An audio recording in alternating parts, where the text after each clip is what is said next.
I'm Kristin Brewe, and I do marketing communications for Twizoo, which is an app that does natural language processing of everything on Twitter to help you find food and drink all around London, the best of the best. Also data visualizations on the app so that you can kind of see really quickly at a glance where it's best to go nearby now. So all those kind of cool things like proximity, personalization, all in the app. Okay, brilliant.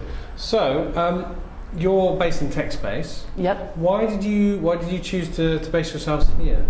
You know, I think tech space has a lot of advantages, one of which is the locations are all around London in very good places for startups. We're at the Old Street office on Underwood Street, and just being around everybody that's in the space in startup land is really helpful. And then also too, you have all the great colleagues at tech space where everyone's really supportive and helps one another.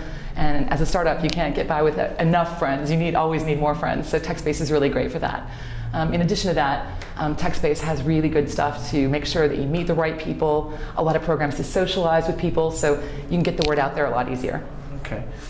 So how are you finding the UK as an environment to be a startup? The UK is fantastic, and I think it's actually undersold and underrepresented in some fronts. I obviously, based on my accent, used to be in the States and spent 10 years in San Francisco. So took a startup there from, startup, warehouse, all the classics to a giant company. And I'd say that here, there's just much more of a collaborative atmosphere in kind of the tech city, Shoreditch, Old Street, probably than there was even in the Valley back in the days before Facebook and Google became big names.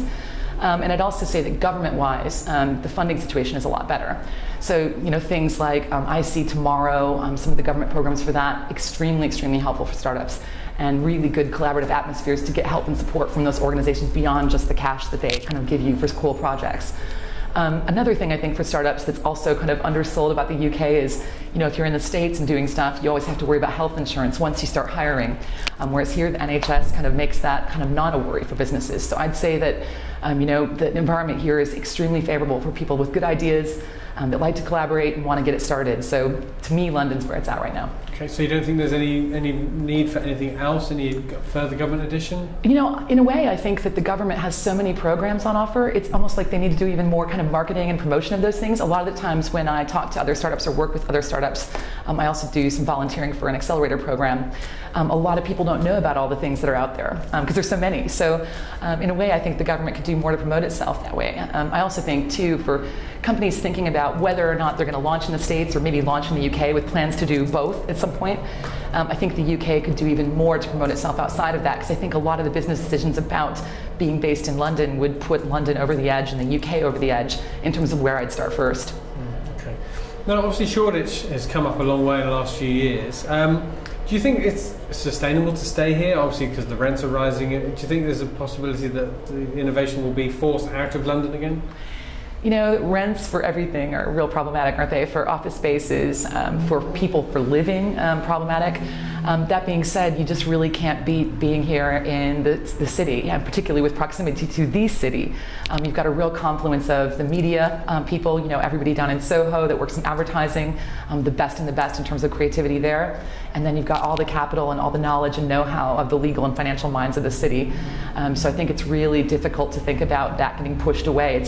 You can walk over and talk to your lawyer, you can walk over and talk to a potential funder, you can go have coffee with an agency that's doing something. So I think that that's going to be a difficult thing to kind of push outward. That being said, Silicon Valley, when it was first starting out, before it became known, it didn't really have a favorable environment in terms of any of those things. So I think another London city or another kind of area outside of London could be super positive if they started kind of trying to recruit people outside of London.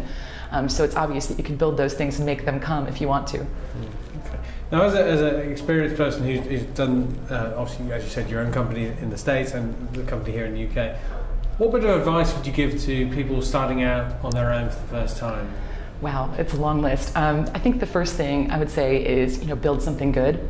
I think a lot of the times people get excited, particularly now it's so trendy to be in startups. You know how careers kind of go through stuff. There's a legal drama on, everyone wants to be a lawyer. And people think that, it sounds kind of glamorous, it sounds like kind of fun. It's a lot of hard work, so really understand what you're doing and why you're doing it. That being said, when you're doing that, it really helps if you have passion about what you're building and really believe in the product, because that belief is what's going to carry you through the sleepless nights, the disappointments, and get you over some of the hurdles that any business that's starting out faces. So I'd say really focus on product development and make sure that you're passionate about what you're doing, because without it, you won't be able to succeed.